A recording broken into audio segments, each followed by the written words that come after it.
Police বাহিনীকে কার্যকর ও জনবান্ধব করতে ১৫০ বছরের পুরনো আইনের কিছু ধারা সংস্কারে সুপারিশ করা হবে বলে জানিয়েছেন কমিশনের প্রধান সফরাজ হোসেন।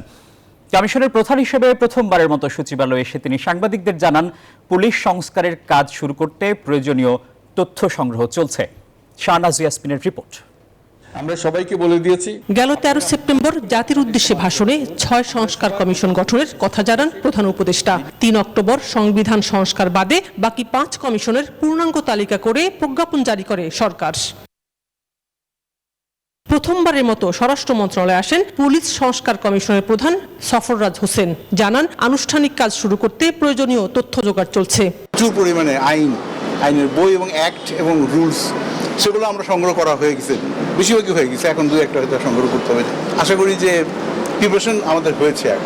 এখন আমরা চেষ্টা করছি যে এই আস্তে আস্তে এখন আমরা আমাদের কর্মপরিকল্পনা করবো, আমরা বসে আমরা একটা ওয়ার্ক প্ল্যান করব, তারপরে আমরা কাজ শুরু করব।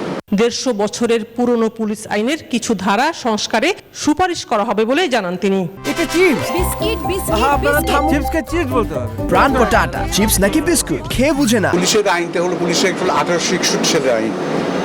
তারপরে তো পুলিশ রেগুলেশন হলো 1943 সালের।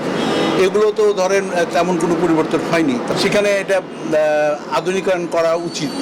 তো আমরা কিছু কিছু ধারা বলে দেবো যে এই জায়গায় আমরা দেখতে পাচ্ছি যে সমস্যা হচ্ছে এবং আমরা মনে হয় পরিবর্তন করা দরকার।